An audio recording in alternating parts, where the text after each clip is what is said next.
मेरे गुरु महेश्वर शिव को मेरा प्रणाम है। इस कालखंड के प्रथम शिव के शिष्य और हम सबों के परम आदरणीय वरेण्य गुरु भ्राता साहब श्री हरिंदरानंद जी के चरणों में मेरा प्रणाम है।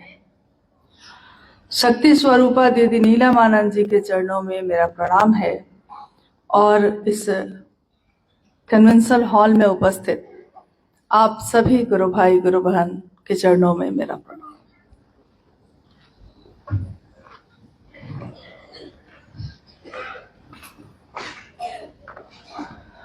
आप लोग जानते ही होंगे कि शिव गुरु कार्य के निमित्त चाहे कोई भी कार्य हम करते हैं उसका स्पष्ट प्रयोजन मात्र अपने गुरु शिव के कार्य को विस्तार देना होता है। चाहे वो साप्ताहिक चर्चा हो, चाहे वो एक दिवसीय कार्यक्रम हो या संगोष्ठी हो या बहुत बड़े स्तर पे कोई शिव गुरु महोत्सव हो, लेकिन इन सभी कार्यों के पीछे उद्देश्य मात्र एक ही होता है कि मेरे गुरु शिव की स्थापना, मेरे गुरु शिव के कार्य का विस्तार कितने बड़े स्तर पे हो सकता है। आइए हम सब इस संगोष्ठी में बैठकर उस पर विचार करते हैं। शिव शिष्यों की संगोष्ठी साहब ने जब जब बुलाई मात्र इसी निमित्त बुलाई। और आपने अभी सुना लगातार 10:30 बजे से ये कार्यक्रम चल रहा है। अलग अलग गुरु भाई गुरु बहनों से सबकी अपनी अनुभूति है, सबकी अपनी यात्रा है। लेकिन अभी भाई सोमेंद्र जी ने कहा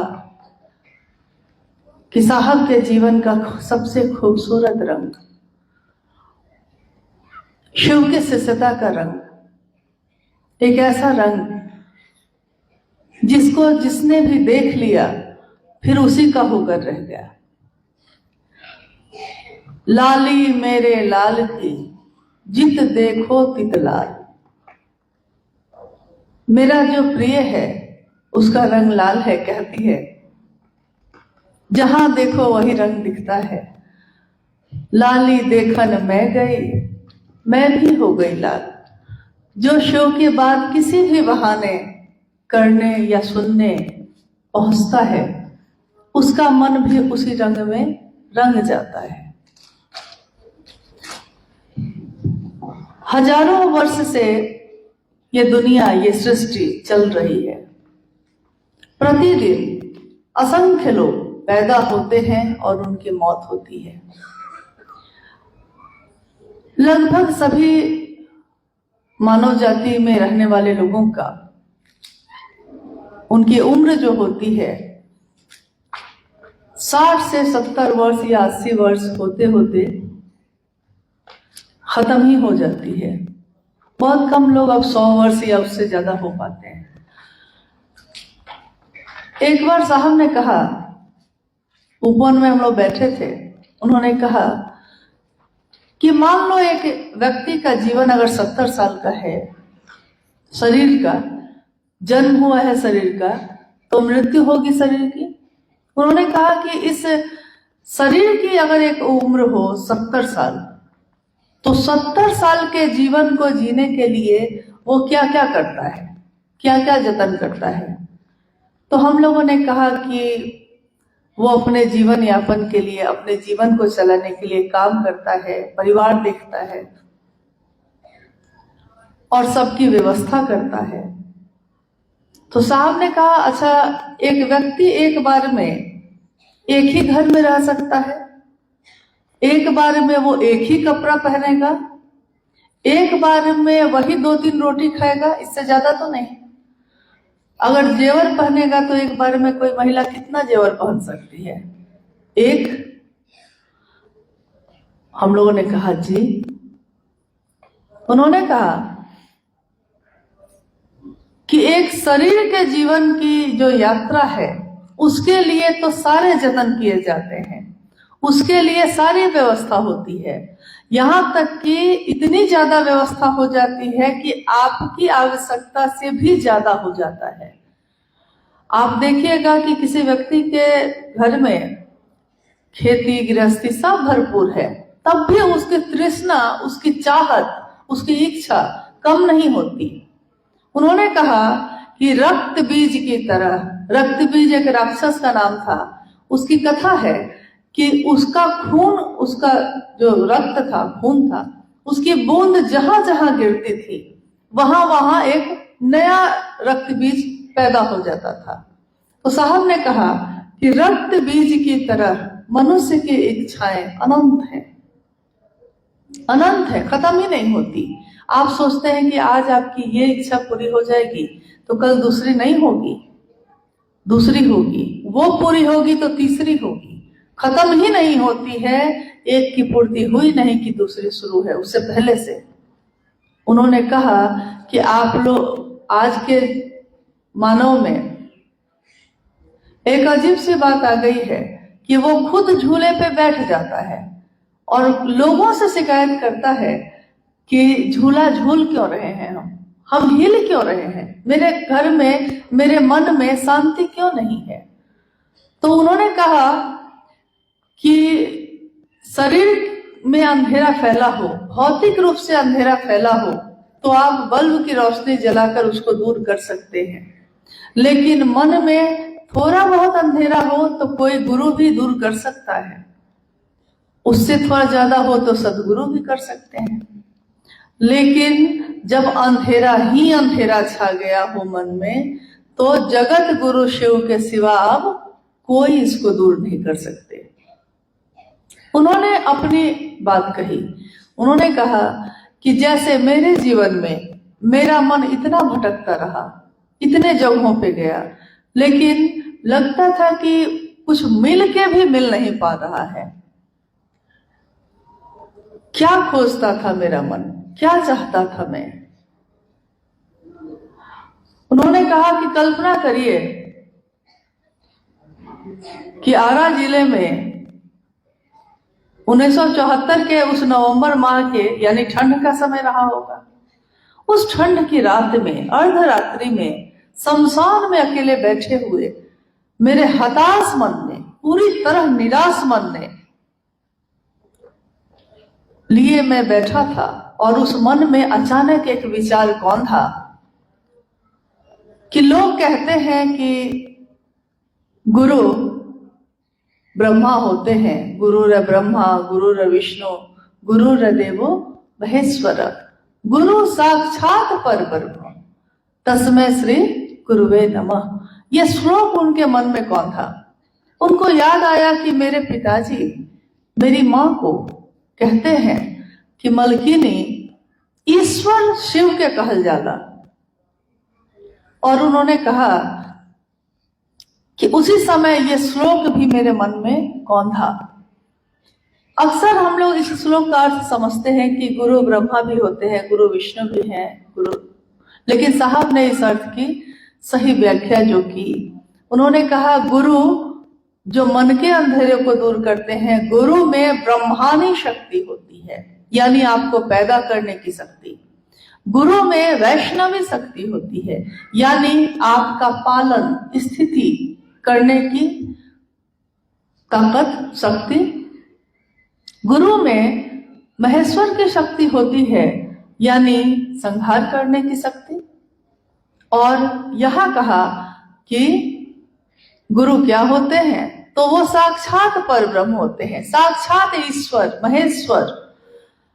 और उन्होंने कहा कि ये महेश्वर जो हैं, उनके अंदर क्या होता है, संसार को चलाने की जो नियामक शक्ति है, यानी नियंत्रित करने की ताकत है, वो किसके हाथों में है, तो महेश्वर के हाथों में है। वरेण्य गुरु भ्राता ने कहा कि जिस दिन मैंने शिव को गुरु माना, उसी समय ये सोच कर ही कि कहीं कुछ नहीं मिला, 14 वर्षों तक मैं भटक रहा हूं, आप लोग 2-4 महीने, 2-4 दिन अगर भटकते रह जाते हैं किसी काम में, किसी इच्छा की पूर्ति में, तो हताश हो जाता है मन, निराश हो जाता है मन, और सोचते हैं कि चलो अब नहीं करेंगे।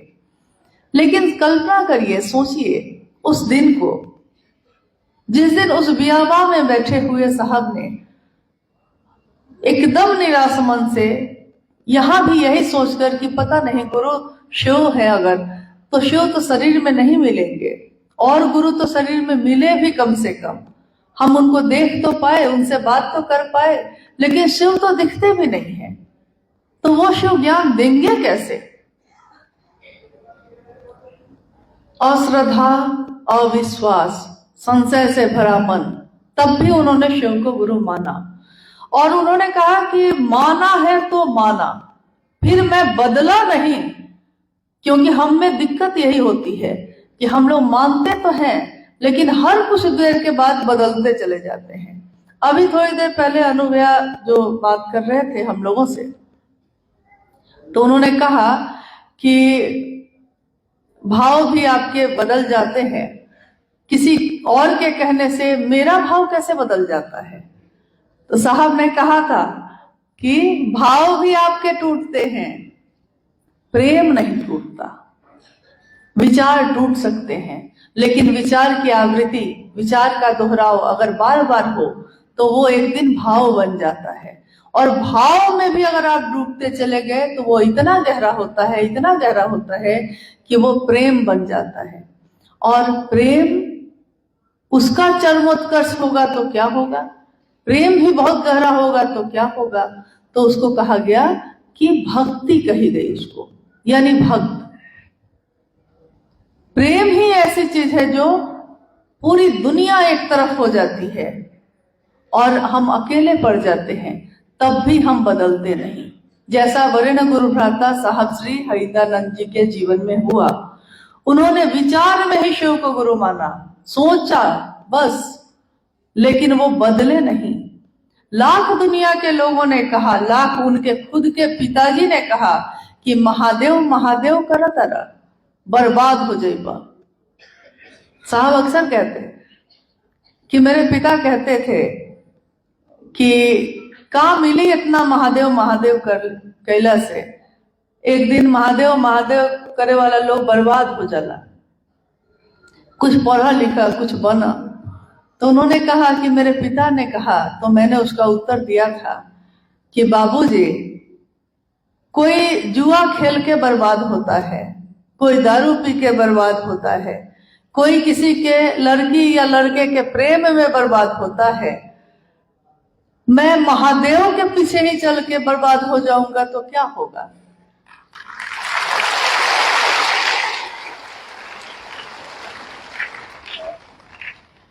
और उनके पिताजी निरुत्तर हो गए। उन्होंने कहा, अक्सर साहब एक पंक्ति है फिल्म की, आपने सुना होगा, जब भी साहब को तो वो हमेशा कहते कि अरे गाना उना नहीं सुनते हैं क्या आप लोग, सिनेमा उनेमा नहीं देखते हैं, ये भी देखना चाहिए।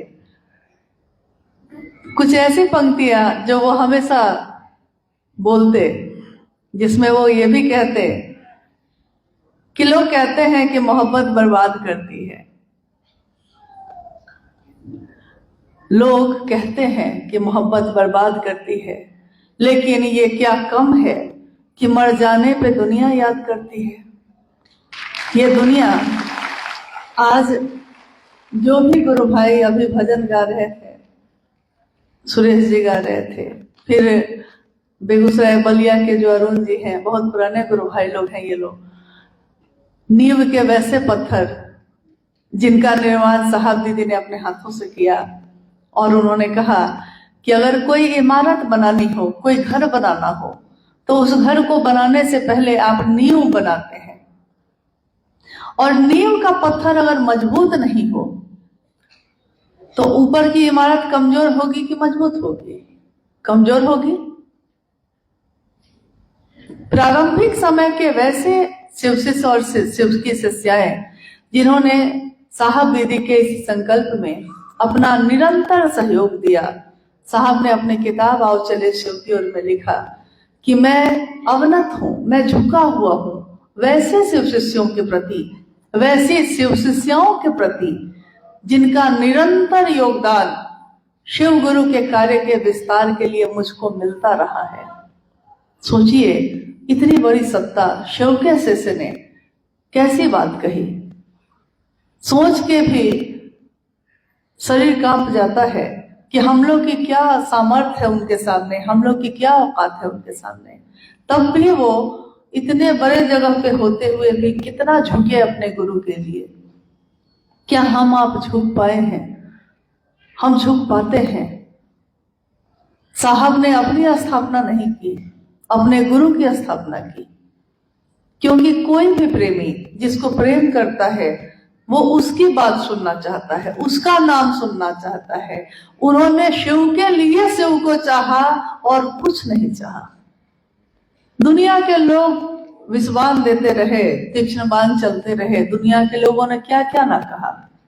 यहां तक कि मेरी आंखों के आगे की ये घटना है कि जब मां नीलमानंद शिवलीन हुई 17 जून 2005 को, साहब उस समय पटना में रहते थे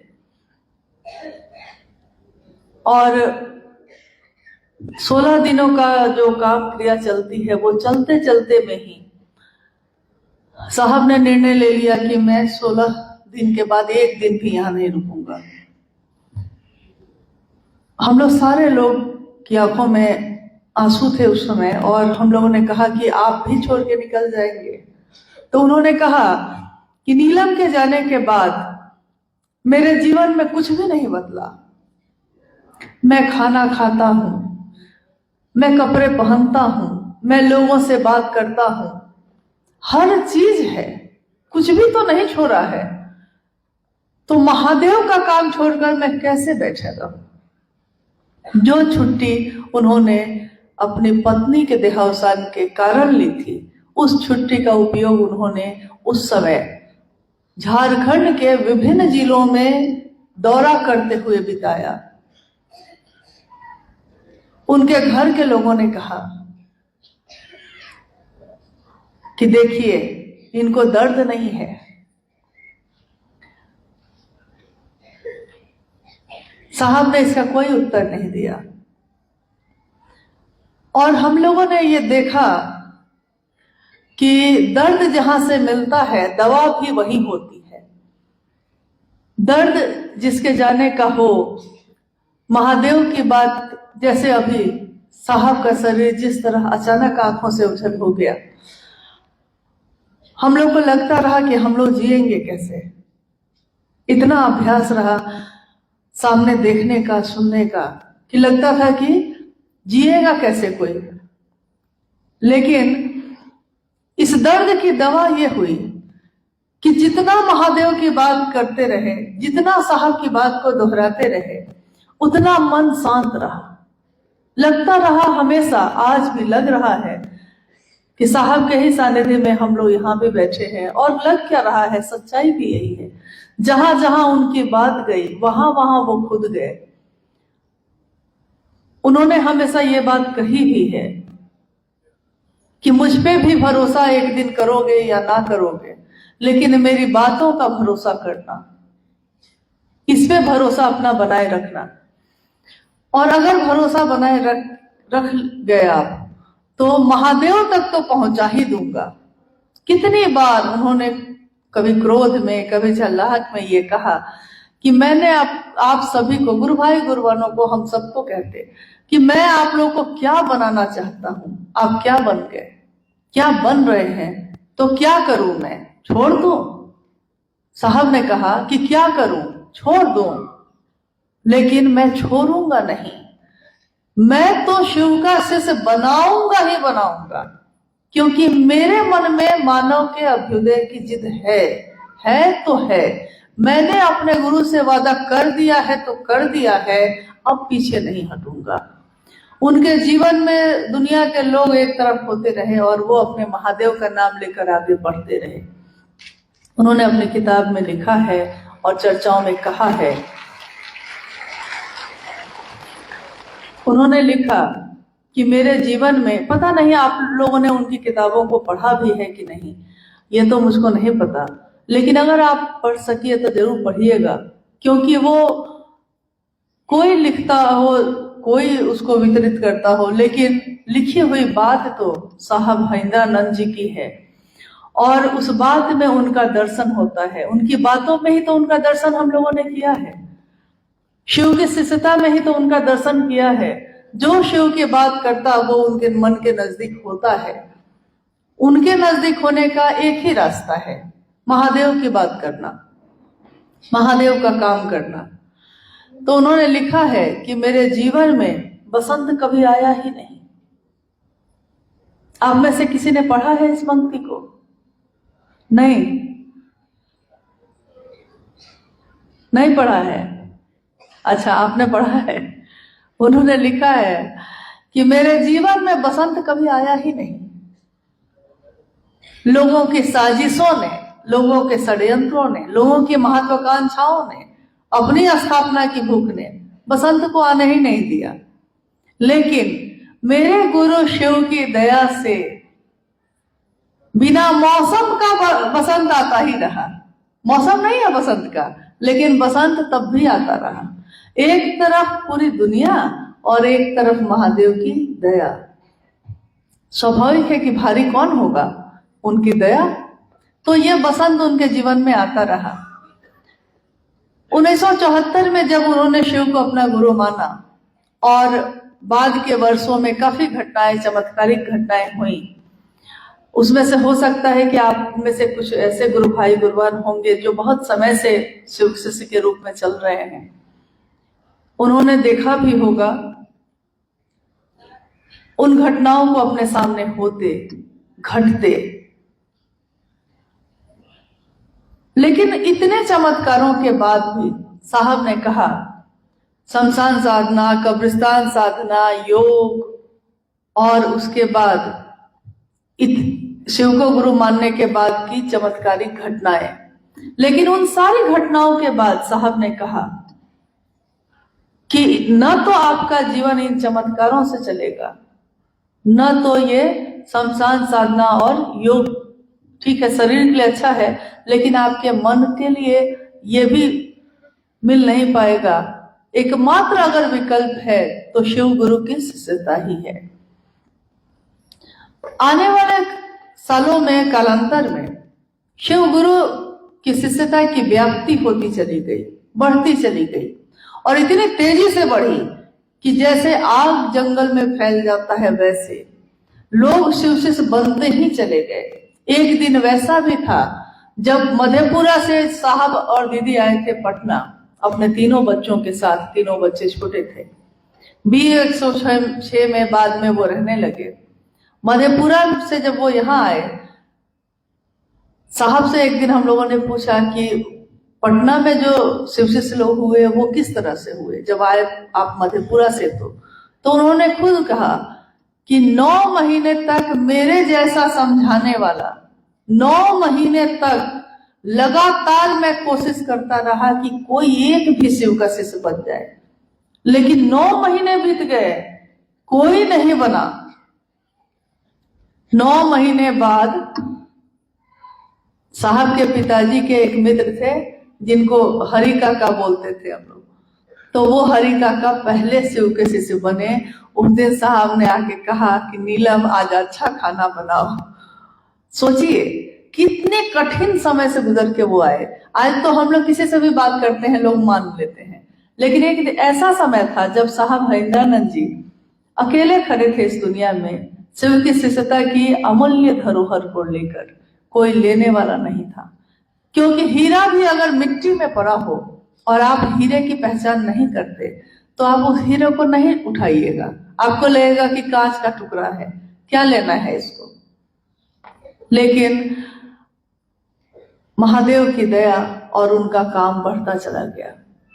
आज बिहार में इतने ज्यादा लोग शिव शिष्य हैं कि हम लोग कहते हैं कि भाई कार्यक्रम में तो लाखों की भीड़ हो जाती है, और साहब हरिंद्रानंद जी का कार्यक्रम जहां होता वहां लाखों लोगों की भीड़ तो होती ही होती थी।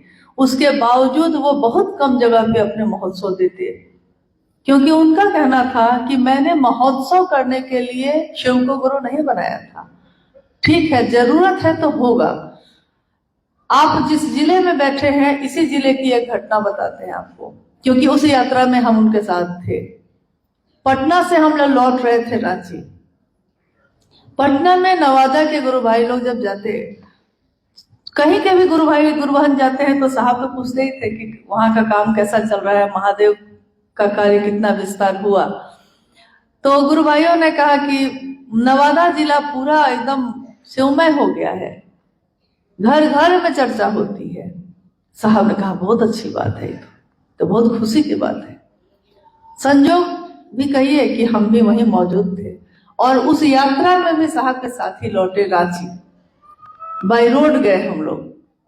हरनौत ये सब जो इलाका है, चौक से गुजर रही थी गाड़ी। जो जो चौक सामने आए, नवादा और नालंदा जिले से जब साहब की गाड़ी गुजर रही थी, जहां जहां भी चौक था और भीड़ थी वहां, तो साहब लगातार बाहर देख रहे थे। इन सब जगहों से गुजरने के बाद साहब ने कहा कि लोगों ने मुझको कहा कि घर घर में शिवशिष्टा हो गई है, लेकिन मैं सबके हाथों को देख रहा था, सबकी कलाइयों को देख रहा था, और किसी चौक पे एक भी कलाई में हमको कंगन नहीं दिखा। यानी काम अभी बाकी है बहुत, क्योंकि भीड़ हो जाना आकलन नहीं होता है शिवशिष्टा का। भीड़ हो जाना योग्यता नहीं होती है। भीड़ तो हो गई, लेकिन योग्यता आनी अभी बाकी है। अभी हम लोग को बहुत काम ऐसा है जो बाकी है। हालांकि बिहार आधार भूमि रही शिवशिष्टा की, और बिहार के ही विभिन्न जिलों के लोग, यहाँ के लोग भी, नवादा के लोग भी अलग अलग राज्यों में जाते रहे।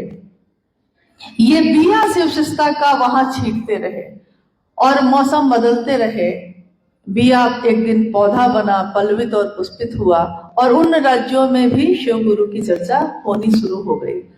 यानी भारत भूखंड के विभिन्न जगहों पे जाकर, यहाँ तक कि पड़ोसी देश जो नेपाल है वहां के जगहों पे भी जाकर बिहार के गुरु भाई गुरु बहनों ने जो कार्य किया है अपने गुरु के काम के विस्तार के लिए, उनका योगदान अमूल्य है। और साहब हमेशा इस बात का जिक्र करते रहे कि मैं उन सभी शिव शिष्यों को या शिष्याओं को उनके सामने अवनत हूं कि उन्होंने मेरे गुरु के कार्य के लिए मेरा सहयोग किया। अकेले के होने का काम ये नहीं है, सबके मिलकर करने का काम है। इसलिए उन्होंने हमेशा कहा कि मेरे गुरु अगर एक हैं और शिव की शिष्यता एक है, उस पे चलने का रास्ता एक है, तो हम उस रास्ते पर मिलकर क्यों नहीं चल सकते हैं। असंख्य ऐसे लोग हैं, असंख्य क्या, अधिकांश वैसे लोग हैं जो इस रास्ते पे मिलकर एक दूसरे का साथ देते हुए चल रहे हैं और बहुत सुंदर ढंग से चल रहे हैं। नहीं तो शिव शिष्यता इतनी ज्यादा नहीं बढ़ पाती। अब कुछ एक वैसे भी व्यक्ति हैं, हमारे आपके बीच भी हैं, हर जगह है, जो कहते तो हैं कि मैं शिव का शिष्य हूं, मैं गुरु भाई गुरु बहन हूं, लेकिन उनका मन, उनका वचन और उनका कर्म ये नहीं दिखाता कि जो वो सोचते हैं वही वो बोलते हैं, और जो वो बोलते हैं वही वो करते हैं। क्योंकि शिव के शिष्य की ऊर्जा का सिर्फ कल्पना कर लीजिए कि क्या ऊर्जा होगी, कितनी ताकत होगी कि जिसने शिव की शिष्यता को जमीन पे उतार दिया, हर व्यक्ति के दिल के स्तर पे उतार दिया। मामूली आदमी तो वो नहीं होंगे, लेकिन वो असाधारण व्यक्ति अपनी ऊर्जा को सीमित करके रहे। यहां तक कि उन्होंने शिव के लिए लिखा भी है और कहा भी है कितनी बार कि महादेव क्या है, महादेव की ऊर्जा क्या है, महादेव की शक्ति क्या है। उन्होंने लिखा, आवेश रहित आवेश है ये, आवेश रहित आवेश। जैसे आप देखते होंगे कि हमारे घरों में बिजली के तार लगे होते हैं, कहीं एसी चलता है उससे, कहीं बल्ब जलता है, कहीं पंखा चलते हैं। उन बिजली के तारों में करंट दौड़ता है, जहां से वो शुरू होता है 440 वोल्ट का करंट होता है वहां से। साहब ने इस पंक्ति को समझाने के लिए ये बात कही कि मान लीजिए कि उस करंट के ऊपर अगर रबर की परत नहीं चढ़ी हो, नहीं, बिजली के करंट में हम लोग जो तार होता है उसके ऊपर रबर की परत चढ़ी होती है। अगर वो रबर का परत चढ़ा होता है तो कोई बच्चा भी उसके ऊपर चढ़ के कूद लेता है, कोई हाथ से ऐसे उठा के कहीं यहां से वहां लेके जा सकता है। लेकिन अगर वो बिजली का तार जो है उसकी रबर जो है कहीं से कटी हो तब तो बिजली का ऐसा झटका लगता है कि कितने लोग उसमें चिपक के उनकी मौत तक हो सकती है। लेकिन शिव की ऊर्जा की कल्पना एक इंसान, एक आदमी नहीं कर सकता, लेकिन वो शिव आवेश रहित आवेश के साथ हम आप तक पहुंचे। किसके कारण? कारण कौन है? क्योंकि इस हॉल में हम लोग जितने लोग उपस्थित हैं, 1300 सीट है तो 1300 से तो ज्यादा ही लोग हैं हम लोग।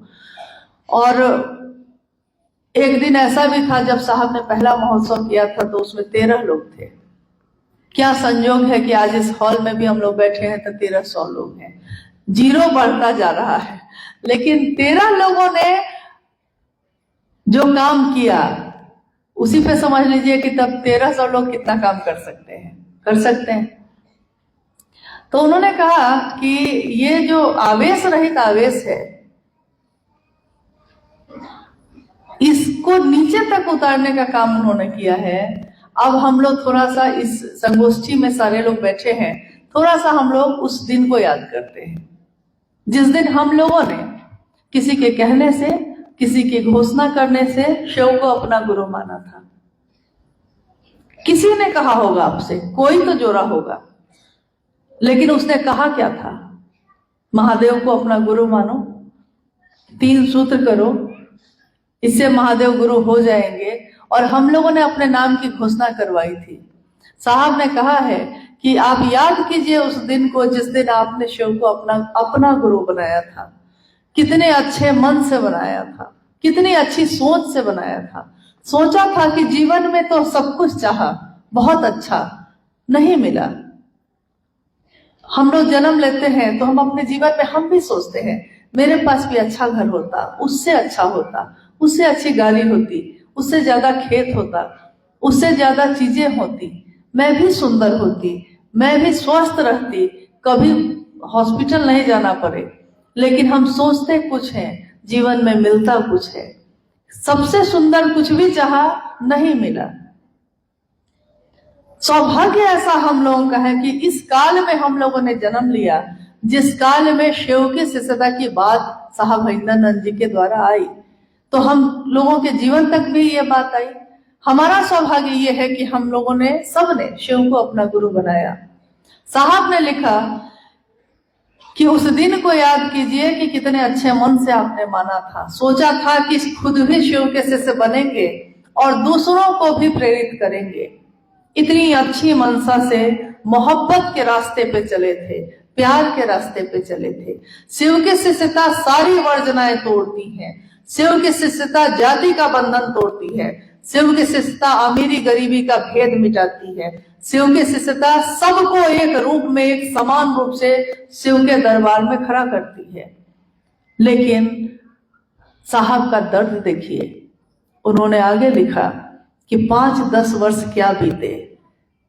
5-10 वर्ष बीतते बीतते लोगों की भीड़ बढ़ी, सम्मान मिला, सुविधाएं मिली, पैसा मिला।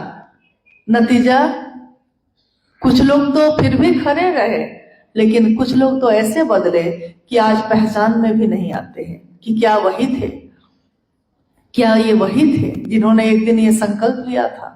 सम्मान पकड़ा गया, सुविधाएं पकड़ा गई। सम्मान एक ऐसा भोग है जिसका त्याग बड़े बड़े ऋषि मुनि भी नहीं कर सके। कितने ऋषि के बारे में आपने सुना होगा कि वो कथाओं में, कहानियों में, कि जा रहे थे रास्ते से, कोई बैठा था, उनको प्रणाम नहीं किया उठ के, तो वो इतने क्रोधित हो गए कि उन्होंने खड़े होकर श्राप दे दिया। ऋषि साहब ने कहा, ऋषि की परिभाषा उन्होंने ऋषिकेश में दी थी। उन्होंने कहा ऋषि कौन है? जिसकी नींद में भी शिव अवस्थित है, वो है ऋषि। ऐसा नहीं है कि हाँ, मतलब एक तरफ आप ईश्वर की तरफ बढ़ रहे हैं और दूसरों के लिए आप अशुभ सोचते हैं, उसको श्राप देते हैं, तो वो कैसा ऋषि, और कितने दर्द से उन्होंने ये बात लिखी है कि 5-10 वर्ष क्या बीते, मोहब्बत तिजारत में बदल गई, व्यापार में बदल गया। मेरा क्षेत्र, मेरे लोग, मेरे लोग, मेरा क्षेत्र। शिव की बनाई दुनिया में हम रहते हैं। सोचिए, उन्होंने एक शिव के शिष्य ने हम लोगों को क्या संदेश दिया। उन्होंने कहा कि शिव की बनाई दुनिया में आप रहते हैं। शिव की बनाई दुनिया, ये 5 तत्व से बनी दुनिया, ये 5 तत्व से बना शरीर, और इन 5 तत्वों में हम जीते हैं। सांस लेते हैं तो महादेव की दया है, पानी पीते हैं तो महादेव की दया से, आग जलती है घर में तो महादेव की दया से, ये आकाश, ये हवा, ये मिट्टी, सब महादेव की दया से। उनकी दुनिया में, उनके घर में हम रहते हैं। लेकिन हमारा अहंकार देखिए, दुनिया महादेव की है, बनाया उन्होंने, जन्म भी दिया उन्होंने, सांसें भी लेने की क्षमता दी उन्होंने। लेकिन हम लोगों ने क्या किया? हम लोगों ने इसी महादेव की दुनिया में अपना छोटा छोटा घर बनाना शुरू किया। घर बनाया था रहने के लिए तो कोई दिक्कत नहीं थी, लेकिन महादेव को ही भुला दिया। कुछ ऐसा ही शिव की शिष्टता में भी हो गया। ये दुनिया, भजन गाते हैं गुरु भाई लोग, दुनिया ये दुनिया हरिंदर की दुनिया, एक हरिंदर निहाल सारी दुनिया। ये दुनिया तो हरिंदर की दुनिया है, उन्होंने बनाई। इस बगीचे के एक एक फूल के मालिक कौन है? तो वो खुद है। इस बगीचे के फूलों को सींचा किसने? पहली बार जब ये बगीचा बनाया तो किसने अपने खून पसीने से सींचा था इसको? राजमणि दीदी नीलम आनंद जी ने। लेकिन आज हम सब अपनी अपनी स्थापना की भूख में ऐसे दीवाने हो गए कि हम लोग चर्चाओं में भी अब साहब दीदी की बात लोग नहीं कर रहे हैं। कितनी जगहों पे हम लोग गए और हम लोग ये देख के आश्चर्य में रह गए कि हमसे दुश्मनी हो सकती है, उनसे दुश्मनी हो सकती है, लेकिन जिनकी बात आप दोहराते हैं उनसे कैसा हो गया? कम से कम उनका नाम तो लेना मत छोड़िए, क्योंकि अगर उनका नाम लेना छोड़ दिया तो शिव की शिष्टता में ज्यादा दिन चल नहीं पाइएगा। उनका साथ लीजिए, उनके साथ चलिए। साहब ने कहा कि एक वो लोग थे, आप लोगों ने कभी सुना होगा उनकी चर्चाओं में, कि एक वो लोग थे, हाँ वो लोग थे, जिंदगी छोड़ दी बंदगी के लिए, जिंदगी छोड़ दी बंदगी के लिए, भक्ति के लिए, प्रेम के लिए। रानी मीराबाई महल से निकलकर गलियों में घूमने लगी। बुद्ध अपने सम्राट के बेटे थे, महल को छोड़कर जंगल के रास्ते चल दिए।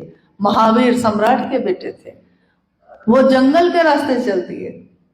जिंदगी जो दुनिया कहती है उसको छोड़ दी बंदगी के लिए।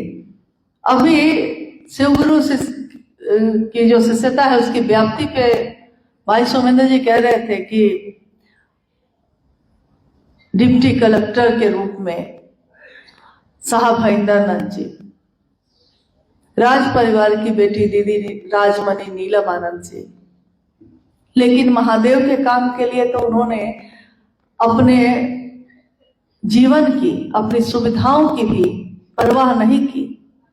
हम लोग जब कुछ दिन पहले मुंगेर की यात्रा पे थे, आपसे नजदीक है सूर्यगढ़ा, रात में वहां विश्राम हुआ, तो पुराने जो गुरु भाई लोग थे उन लोगों से बैठ के हम लगता है कि कितनी बात जान लेते कि उस समय साहब दीदी चले तो क्या हुआ क्या हुआ। तो हम लोग उनसे पूछ रहे थे कि उस समय कैसे कैसे होता था, क्योंकि दीदी साहब जाते थे तो उस समय किसी गुरु भाई के घर में रुकते थे। ऐसा नहीं है कि वो सरकारी बंगला में नहीं रुक सकते थे, पदाधिकारी थे, गेस्ट हाउस में रुक सकते थे, लेकिन उन्होंने गुरु भाइयों का घर चुना, चाहे वो जैसा था। एक बार की घटना तो ऐसी है कि उस घर में बोरा टंगा हुआ था, पर्दा भी नहीं था। पूरी रात साहब और दीदी उस कमरे में सोए जिसमें दीवार तो ईंट की थी लेकिन पर्दा और खिड़की तक नहीं लगा था। तो उस गुरु भाई ने बोरा टांग दिया कि कम से कम हवा नहीं लगेगा। एक जगह पे तो अस्तबल में ही रुका दिया। एक तरफ बकरी बंधी हुई थी और एक तरफ पुआल बिछा हुआ था। पूरी रात साहब दीदी और उनके साथ गए लोगों ने उसी पे बिता दी, लेकिन शिकवा नहीं किया कभी, इसकी शिकायत नहीं की कभी। सोचा कि अपने गुरु के लिए ही तो किया, अपने बेटे के लिए भी तो रात भर जगते हैं आप, अपने बेटे के बीमार होने पे हॉस्पिटल के बाहर घंटों तो नीचे बैठते हैं आप, कहाँ कहते हैं, किसी को कहने नहीं जाते। तो उन्होंने कहा कि ऐसे भी लोग रहे जिन्होंने अपनी जिंदगी छोड़ दी है बंदगी के लिए। एक तू भी तो है, जो चले थे मोहब्बत के रास्ते पे, लेकिन उन्होंने अपने रास्ते बदल दिए। एक तू भी तो है, हाय अफसोस है, बंदगी छोड़ दी जिंदगी के लिए, उस महादेव की बंदगी ही छोड़ दी।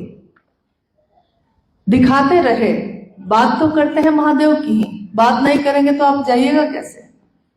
बात तो करेंगे साहब दीदी की ही, लेकिन संभाषण सुंदर होते गए। और साहब ने कहा कि याद रखिएगा, शिव की चर्चा हृदय का पक्ष है, भाव होते हैं उसमें, भाव के बिना आप इसमें चल नहीं सकिएगा। ईंधन है वो, जैसे गाड़ी चलाने के लिए तेल की जरूरत होती है, शिव की शिष्टता में चलने के लिए भाव की जरूरत पड़ेगी आपको। ज्यादा नहीं चल सकिएगा अगर भाव नहीं होगा तो वैसे भी लोग हैं, हमारे आपके साथ ही चलते हैं, हमारे आपके बीच ही रहते हैं। लेकिन अगर साहब हरिंद्रानंद जी अपने जीवन में ऐसे लोगों के लिए रुक जाते तो क्या शिव की शिष्टता घर घर तक पहुंच सकती। इसलिए हम लोगों को कहीं रुकना नहीं है, चलते ही चले जाना है। इतनी दूर जाना है जहां मंजिल भगवान शिव स्वयं है, स्वयं बैठे हैं। तो हम सब उस महादेव की तरफ चलने की कोशिश करें और साहब की बातों का ध्यान करें। अगर भूल गए हैं तो फिर से चलने का वादा करें।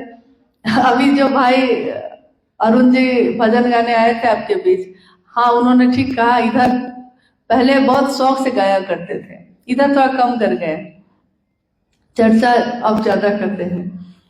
उनको लगता है कि हाँ मतलब भजन तो कम होना ही चाहिए, साहब ने ही कहा है कि भजन कम होना चाहिए, चर्चा ज्यादा होनी चाहिए। लेकिन मुझको आज वो दिन याद आया जब बेगूसराय के सदानंदपुर में संगोष्ठी थी और साहब के साथ हम लोग उसमें गए थे। रास्ते में ये इन्होंने क्या किया कि साहब से पूछा था कि बहुत लोग ऐसे हैं जो आपसे मिलना चाहते हैं, क्या वहां पे बुला लेंगे। भोजन करने के लिए हम लोग रुकने वाले थे बेगूसराय में, तो इन्होंने पूछा कि क्या वहां बुला लेंगे। साहब ने कहा नहीं, कुछ ही 2-4 लोग रहेंगे बस। लेकिन जब हम लोग वहां पहुंचे तो इतने लोग मैदान में इकट्ठे एक जगह हो गए थे कि अब ये निवेदन पे निवेदन करने लगे साहब से कि थोड़ा सा आप चल के लोगों से मिल लीजिए। अब व्यवस्था में साहब को जाना पड़ा। उस समय संयोजक और प्रभारी होते थे और ये उस समय थे क्षेत्रीय संयोजक। साहब ने कहा ठीक है, अब ऐसा हो गया तो जाना तो पड़ेगा ही। लेकिन उन्होंने पहली पंक्ति कही कि आज से क्षेत्रीय संयोजक से आपको हटाया जाता है, क्योंकि जब क्षेत्रीय संयोजक ही ऐसा करेगा तो दूसरे क्या करेंगे। इस आदमी को मैंने देखा कि कोई फर्क नहीं पड़ा, ये खुशी से नाचता रहा कि साहब उतर गए, साहब मिल रहे हैं लोगों से।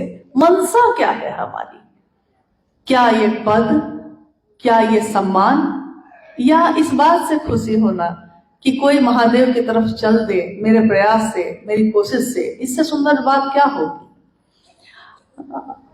ये संगोष्ठी है, इसलिए हम लोग कोशिश करेंगे कि कुछ ऐसी जिज्ञासाएं जो आई होंगी उस पर भी हम लोग बात करें, क्योंकि अपना आकलन भी हम लोगों को करना होगा कि हम कहाँ तक गए हैं और आगे कहाँ तक और जाना है।